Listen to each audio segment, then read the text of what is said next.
He said, so I'm proud of you. You're worthy of being my son. I said, so why didn't you come to me? He said, no. There are consequences for action. Products. But to be honest, my wife, who immigrated to the United States from the Republic of Georgia, can attacks on Russian soil indirectly. The same thing with the British. The Russians know this. That was Donald Trump that made that happen, that created that. So it's his war. He just doesn't want to.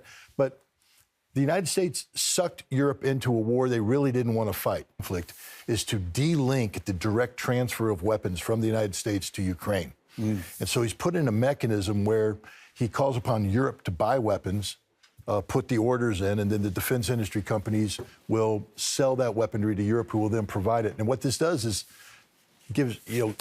takes his hands off, says it's not American money anymore. Behind the scenes, they're continuing to push. Bessent's words prove this. They want Russia to collapse. They want a change in the regime. We train them to be good consumers of digital information, consumers of products. But to be honest, my wife, who immigrated to the United States from the Republic of Georgia, she had to take a test to become a citizen of the United States, a test on the Constitution, and the passing score is 100%, and she passed it. She's a citizen. If we gave that same test to every American today, yeah. I'm guessing that over 90% of Americans would fail that test, which means I had to take that test, yes, when I became a citizen, so you know what I'm talking about. Yeah. But that, it's ironic that the immigrant population in America today that's being so maligned and immigration this, immigration that. First of all, we're a nation of immigrants, and the grandchildren of immigrants have forgotten this, and they think they're empowered. They think that they are privileged. They think they are exceptional. And this carries over. We keep talking about American exceptionalism. They talk about America is the exceptional power in the world today. Where does that come from? It's not a concept invented by the government. It's a concept that the government breathes off of the people, exceptionalism. You don't get to anoint yourself to be exceptional. Exceptionalism is earned, yes. Not given. And yet exceptionalism is Scott Ritter standing up to the powers of the world at that time, the Western world, who were trying to tell us that we should go to war with Iraq because they had everything to do with 9/11. They didn't. And because they had weapons of mass destruction, which they didn't, it would have been so easy for Scott Ritter to just go along to get along at that time. And not just easy, but profitable. I had a $6 million offer put on the table in front of me by a very senior American official. All I had to do is play the game. Really? Yeah? $6 million? Yeah. All you had to do was say, yep, I saw the weapons of mass destruction. I didn't even have to do that. I just had to insinuate that Saddam was a liar, a cheater, and that weapons of mass destruction could exist in Iraq. Why couldn't you do that? Because it wasn't true. But the main reason why I couldn't do it is we go back to the Marine roots.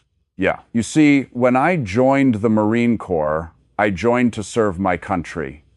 Now, I understand that I don't get to make the decisions about when we go to war and who we go to war with. That's the decision my leadership does.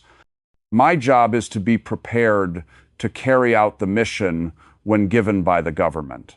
But it's important that the mission be one worthy of the sacrifice we're asking the Marines to make.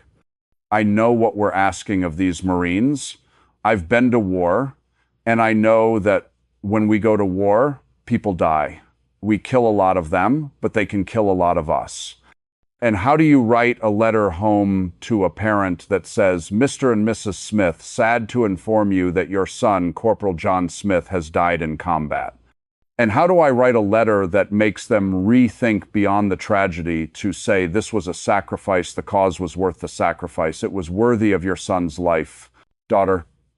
Parents who receive letters that your son, your husband, died on D-Day, died on Iwo Jima. at least they could be told that they died they sacrificed in support of a cause worthy of the sacrifice. But to sit there and say, I'm going to lie to make $6 million, yeah, so that we can go to war that we fought by Marines who are going to die. How do you write that letter to the parents? You can't. Yeah, you can't write that letter. So, nah, it just wasn't going to happen. Trust me, there were many times since then where I'm like, when you're looking at the bills and you're looking at the bank account and you're going, how do I square this? You're going 6 million would have paid for a lot of, not to mention, and we should maybe share this with our audience that's watching from all over the world, that not only was it the cost, the opportunity cost of what you didn't get that you could have gotten had you been less principled, but on top of everything else for telling the truth, you were punished, maligned, and oftentimes criticized unnecessarily. Yeah, I can handle that. I mean, you're a big guy. Well, it's not just that, but if you believe in what you're doing, then you have to be willing. Again, it comes back. You talk about your parents being a big factor for you. Yeah. Mine were the same way. I'll make this a short story, but I got in a fight in high school defending my sister's honor. And I got put down the principal's office, and he called my father and he said, "Your son's here." My father said, "Okay, why are you calling me?" Said, "Well, your son was in a fight. Why are you calling me?" Was my son in a fight? Yes. Is there a penalty for fighting? Yes. Why are you calling me? He said, "Well, I have to suspend him." My father said, "Why are you calling me?" So they suspended me, right? So I got home and I'm like, "Dad, what?" And he said, "First of, so proud of you for standing up for your sister. And had you not stood up for your sister, I would be ashamed." He said, "So I'm proud of you. You're worthy of being my son." I said, "So why didn't you come to?" He said, No. There are consequences for action. Yes. And if you're going to take a correct action thinking that you won't pay any consequences, it becomes easy to do. You still broke a rule, right? You have to be willing to pay the price for what you've done. And if you believe in what you've done, then it's a price you have to be willing to pay. I was told when I decided to resign from the United Nations, I was told by the head of the CIA station in New York that the FBI was going to come at me for the rest of my life. You're not wrong. Here's my problem. I'm sitting in Russia right now. And in order for me to answer this question 100% honestly, I'd have to be very critical of my president. And I always hesitate to be critical of my commander-in-chief when I'm not in the United States. So I'm going to answer carefully here. Well, I'm being critical of the people who I think are going around. I'm not being critical of anything. I just, I leave in a couple hours to head back to the United States. I don't want the FBI to meet me at the airport and say, "Okay, come here, boy." Look, the president is navigating extraordinarily difficult political waters. Yeah. As you know, there is a deep state in the United States built around the military-industrial complex, around academia, intelligence interface, that for decades now have been selling the Russia bad. Ukraine good, lie to the United States. And the president, I believe, in his heart of hearts, wants to have better relations with Russia. So do I. But if he gets too far ahead, we have midterm elections coming up, which are critical for him for continuity of policy. He can't afford to have Congress flip. He needs Congress to stay Republican. Many of those people in Congress are part of this Russia bad, Ukraine good complex. But they also are linked to the president through Make America Great Again, etc. So the president is constantly struggling how to move towards peace with Russia without getting overextended and cut off. And so there's a lot of vacillation that's frustrating for people like you and me. I imagine it's horribly frustrating for the Russians because one day the president says one thing, the next day he does another thing, one day he says something, then Zelensky goes off and meets with the military-industrial complex. One of the mechanisms that President Trump has employed to disengage the United States from the Ukrainian conflict is to delink the direct transfer of weapons from the United States to Ukraine. And so he's put in a mechanism where he calls upon Europe to buy weapons, put the orders in, and then the defense industry companies will sell that weaponry to Europe, who will then provide it. And what this does is takes his hands off, says it's not American money anymore, but it also creates a hugely complicated problem logistically, contract-wise, time-wise. The weapons that would be ordered there would not be delivered till 2027, 2028.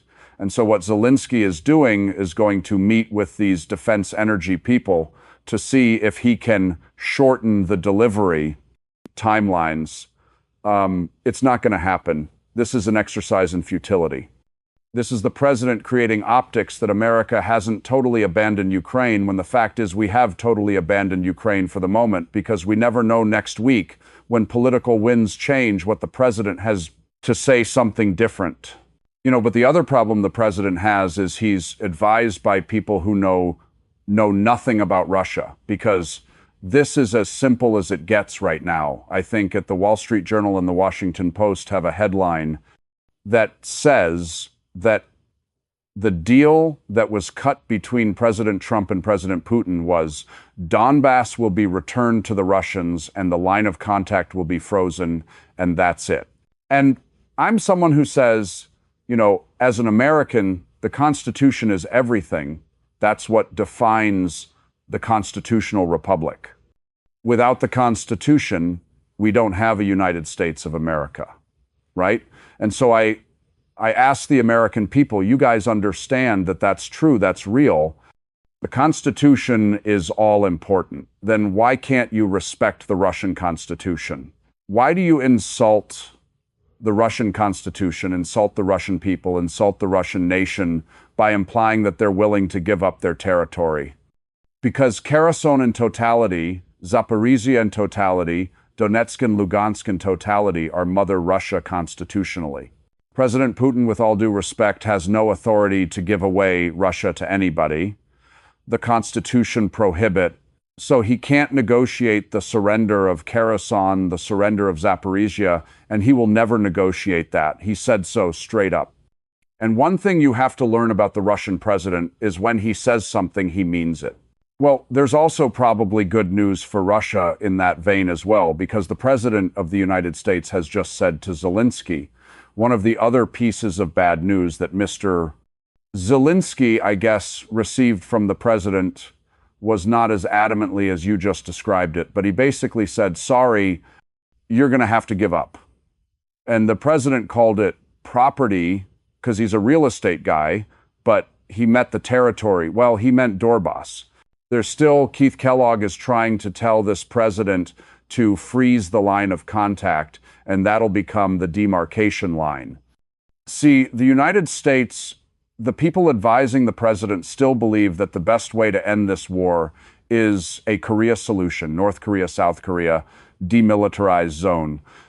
And again, I'm like, why do you disrespect the Russians so much? Why are you so ignorant about the reality of Russia? That's an impossibility. It can't happen. Because to make that happen, you would have to defeat Russia, and Russia doesn't get beaten. Ask Napoleon. Ask Hitler. Okay? Ask the Swedes 26 years to beat back the Swedish invasion. The Russians didn't surrender. Russians don't surrender. History is replete with stories like you just mentioned. That's why this conversation that's about to take place in Hungary is very important between the president and his team and Mr. Putin and his team. Do you agree with me that this is a much better venue than Alaska? What I would say is that this venue couldn't have happened without Alaska. That first we needed Alaska. That opened the door, that took the conversations that were occurring since the beginning of the American presidency, of Trump presidency. That's the whole thing, is that it's not that just that we're a part of this system, we're leading this system. People need to remember that the United States had a policy under the Biden administration that sought the strategic defeat of Russia. Trump hasn't changed that policy. And we know this because he continues to articulate aspects. For instance, when Scott Bessent says, I can collapse the Russian economy, that's part of a strategic plan to bring down Russia. Just so people understand, the strategic defeat of Russia isn't the battlefield. It's designed to bring about economic collapse, which brings about societal collapse, which brings about political collapse. It is a plan to regime change. Dan Biden said it. He used those words. Vladimir Putin out of office, and that continues to be the official policy of the United States, no matter how friendly Trump appears to be with Putin. Until which time Trump changes his policy, articulates it in public, what can Russia do? Because Russia knows behind the scenes they're continuing to push. Bessent's words prove this. They want Russia to collapse. They want a change in the regime. So Trump has to change that. How can you trust the actor? This is another problem with arms control. They want arms control. But the Russians are like, arms control is pretty cool. We understand the necessity of it. It's nice, but why would we even begin to negotiate limits on our strategic nuclear deterrent at a time when you're seeking our strategic defeat? Because the one thing that guarantees we will never be defeated is our strategic nuclear deterrent. It's a wall I run into every time I'm trying to promote arms control, and I talk to Russians about it. They're like, that's an old concept, Scott. It doesn't work anymore because your country can't be taken seriously. Let me follow up with you on that point that we just made about the United States is basically giving Ukraine weapons, and they're castigating Russia in many, many ways. So they're not really a neutral party in this. So the only way for this to be handled properly is for the United States to come to Russia first and say, we want to be a neutral party. It means we're going to start lifting sanctions off of you, and we're going to stop giving weapons to Ukraine. Now you're a neutral party. The moment you do that, my opinion, I'm not an expert in military affairs like you are. My opinion, you just ended the Ukraine war when you do that. Absolutely. But there's a problem because the United States, it's the United States that got Europe involved in this project. Because Biden, when he and Obama, correct? But, I mean, Obama first. Look, let's be honest. Trump, this is Donald Trump's war. He keeps saying it's not my war, it's his war. His first term in president, the Russians know exactly what he did. He provided weaponry. He encouraged 20 CIA bases were built in Ukraine to spy on Russia, including preparations for deep direct action opportunities. Our special forces were in teaching. All these Ukrainian special operations that are taking place on Russian soil were trained by the United States. Intelligence was given. There were American attacks on Russian soil indirectly. The same thing with the British. The Russians know this. That was Donald Trump that made that happen, that created that. So it's his war. He just doesn't want to. The United States sucked Europe into a war they really didn't want to fight. And the Europeans now have committed extreme levels of political and economic capital to the renovation of NATO. You know, making Europe prepared to fight a war with Russia, and so it's not going to be so easy for the United States. So I think what you're saying, you're almost saying our president, your president, and my president wants to do that, but he just can't. The system is not geared towards that. I'm not saying he can't. I'm saying he can't do it as quickly as you and I would like him to do it. That there is so much entangled deep state nonsense, political nonsense. For instance, in order to do what you said, if you do it precipitously, where's NATO? Because basically it says, we're walking away from NATO. This president's not prepared to do that. I think he might want to do that, but politically he can't do that. Remember, midterm elections, perceptions create their own realities. So this president has to play perceptions so that he's not seen as weak. Although it seems to me, I don't know if you agree with me, that everything is moving in the direction of what we just talked about happening at some point.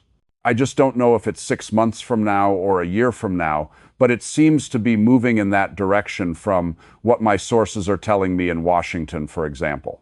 Of course, most of those patriots are dead. And Ukrainians are great people. They're great people. And, there's that old story from Bakhmut where the Russians surrounded Ukrainian soldiers in the basement and said, "Brothers, come out. We won't kill you. You fought bravely. Come out." And you know what? Ukrainian soldiers shouted back, "Russians don't surrender, because at their heart, they're the same damn people. The same people. And they died because Russians don't surrender." Ukrainians, let's put the banderas aside. The Ukrainian people are good people. They're brothers, cousins, sisters, uncles, mothers, fathers of the Russian population, and they're the ones paying the price. You remember when the war started, how many hundreds of thousands of Russians fled? The Nally people, the fake Russians. I'm sorry, I apologize to anybody, but they fled. Yeah. These are the equivalent. These are the Ukrainians who fled because they don't love their country enough to stand up and defend it. We've seen, as a matter of fact, I was just over the weekend preparing for this interview, and I looked at some of the latest stats on the people who are deserting in the Ukrainian army. It's mind-boggling. And if you look at the stats, it literally goes up and up and up, almost as if with each passing month they have more and more desertions and they're running out of more and more soldiers. Meanwhile, from all reports that I've seen that are credible, most men in Russia are still wanting to they're still voluntarily joining the Russian army. Contract soldiers, yeah. It's like, in America, means that people are willing to fight and die for their country here, that there's a cause worthy of the sacrifice. Whereas in Ukraine, the Ukrainians no longer believe in the cause, that they're confused about the cause, and that's big, isn't it? Look, the Ukrainians have proven that they can die on the battlefield, dive bravely on the battlefield, meaning that, there are Ukrainians who believe in the cause of Ukraine, defending Ukraine, etc. And I just had dinner with Abi Aladanov last night, and he said, when you face a brave enemy, you don't want to kill that enemy. You want that enemy to survive, because when the war ends and that man is returned to his mother, the mother needs to know that the Russians are a people with empathy, with a heart, with a soul, that they're not here to kill. That everything she was told bad about the Russians was a lie. Unfortunately, war is being what a war is. These brave men are dying. Now we have people who are conscripted. Want to know why we know these statistics? Because the Russians are capturing them. The Russians are feeding them. The Russians are caring for them. And when this war is over, Russia will return these men home to their wives, to their mothers, to their loved ones. And these people will know that Russia wasn't what Ukrainian propaganda said Russia was. We're looking at when the men, there's a sexist statement of me. But when the men of a nation are no longer willing to sacrifice their lives for that nation, they haven't just lost faith in the nation. They've lost faith in their family, in their society, in everything. You and I both know that we would die to defend our family, of course. And then we also believe, and that goes up. What's the circle where you stop and say, I'm not willing to die for this cause anymore? Yeah. And in Russia, the Russian men are willing to die for Russia, which means they're willing to die for everything in that circle. The Ukrainian circle is shrinking and shrinking and shrinking. There's no question the Russians are winning this war. And I think every military expert, including yourself and McGregor and Mir Shemaimer and other people who are as smart as you are all pretty much smarter, are all pretty much saying the same thing. But why are the Russians going so slowly? Again, strategically, I am loathed to pretend that I can speak on behalf of President Putin just from a military thing. You know military more than I do. Well, first of all, this didn't start as a war, and people need to understand that a war, when you draw big arrows, you're talking about the physical destruction of your enemy to the total collapse of society. This is a special military operation. Yeah, it's not dreading